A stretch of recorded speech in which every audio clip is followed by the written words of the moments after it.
इस वक्त विष्णु शंकर जैन जी चूंकि हमारे साथ जुड़ गए हैं, थोड़े कम वक्त के लिए आए हैं ये, और ये मुकदमा लड़ रहे हैं क्योंकि हिंदू पक्ष की तरफ से।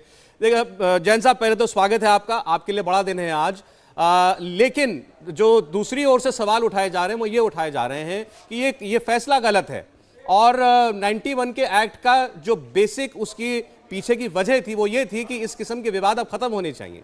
तो किस बिना पर जो है इसको 91 के एक्ट के दायरे से बाहर मान लिया गया?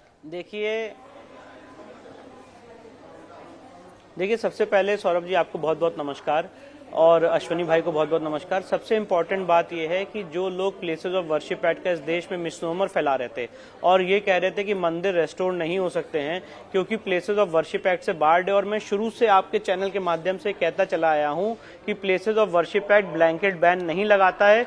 धार्मिक स्वरूप तय करना सिविल कोर्ट का काम है और सिविल कोर्ट में धार्मिक स्वरूप तय हो सकता है। आज उस बात को कोर्ट की मोहर मिली है।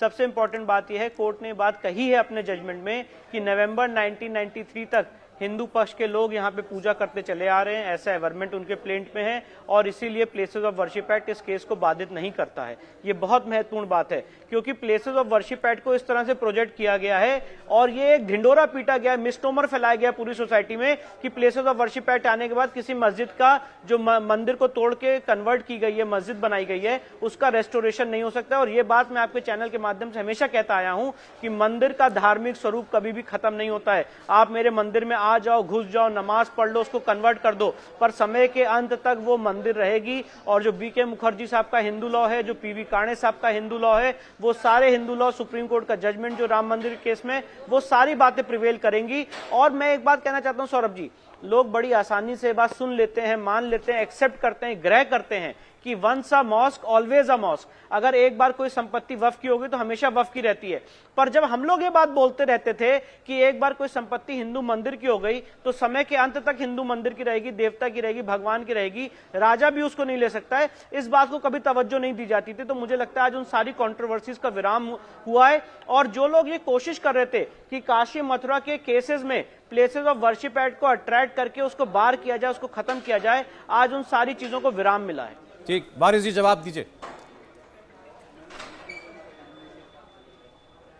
नहीं, सरासर झूठ बोल रहे हैं। सबसे पहले तो विष्णु जी लॉयर है, ऐसा बताते हैं ये केस फाइट कर रहे हैं, मगर मुझे डाउट आ रहा है प्लेसेस ऑफ वर्शिप एक्ट 1991 का किस तरह से उल्लंघन नहीं हो रहा है, बताइए। क्या ये स्ट्रक्चर चेंज करने की बात नहीं कर रही है? नेचर और कैरेक्टर चेंज करने की दिशा में नहीं लेके जा रहे हैं आप लोग? तो जब ये इंटेंशन था सरकार का, ये इंटेंशन था कोर्ट का कि ये बेसिक स्ट्रक्चर ऑफ कॉन्स्टिट्यूशन है कि आप नेचर और कैरेक्टर नहीं चेंज कर सकते, जो चीज 15 अगस्त 1947 तक है वो, तो किस तरह से करने की कोशिश कर रहे हो आप? इस तरह की याचिका डालने के बाद आप कोशिश कर रहे हो ना। तो हमारी जो 5 बहनें गई है कोर्ट में, तो यही याचिका लेके गई है कि हमको वहां पे वर्शिप करने की इजाजत मिली जाए। तो अगर आप बोल रहे हो कि वर्शिप ही कर रही थी तो पटिशन करने की उनको भी क्या जरूरत पड़ी थी? जब भी उन्होंने भी मांगा ना इजाजत वर्शिप, साल में 1 या 2 मरतबा वो इजाजत वहां पे थी उनको, कभी उसका ऑब्जेक्शन नहीं लिया, वो बेसमेंट में एक जगह पे करते थे। तो ये सिर्फ और सिर्फ देश के अंदर एक अराजकता, एक नफरत इस तरह पर ले जाने के लिए काम, वरना तो फिर सब प्लेसेस ऑफ वर्शिप एक्ट का सब छोड़ दो ना। आपने इतनी सारी बातें कर दी, इसका मतलब ये है कि आप देश को चाहते हो कि संविधान पे नहीं चले। वो आपको जवाब इसी बात का दे रहे हैं कि कैसे प्लेसेस ऑफ वर्शिप एक्ट आड़े नहीं आता। विष्णु जी भाई कैसा होगा? देख सुन, मैं समझना चाहता हूं इनसे कैसे। Vishnu ji,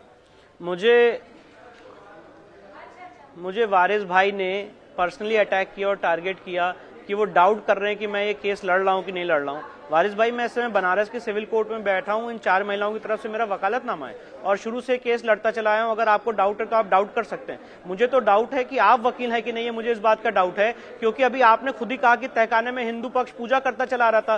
places of worship act आया 1991 में, नवंबर 1993 तक हिंदू पक्ष वहां पे पूजा कर रहा था। तो प्लेसेस ऑफ वर्शिप एक्ट का उल्लंघन किसने किया? मैं आपसे कहना चाहता हूं, क्या आप आज ये बात अगर एडमिट कर रहे हैं कि तहखाने में हिंदू पक्ष पूजा कर रहा था तो हमारे तहखाने को वापस करिए, व्यास जी के तहखाने को वापस लौटाइए। तो ये बात मैं कह रहा हूं ना, तो कोर्ट ने मेरे आर्गुमेंट को माना है, कोर्ट ने मेरे आर्गुमेंट को माना है और मस्जिद कमेटी के आर्गुमेंट्स को रिजेक्ट किया है। तो आप भी इसीलिए आपके जितने वकील थे, आपके जितने वकील थे, आप यहाँ पे रिप्रेजेंट नहीं कर रहे थे किसी को, क्योंकि आपके जितने वकील थे जिन्होंने इसको रिप्रेजेंट किया, ये बोलने आप जवाब दीजिए। और सौरभ जी, मैं बात कहना चाहता हूँ, उन सारे आर्गुमेंट्स को कोर्ट ने रिजेक्ट किया है।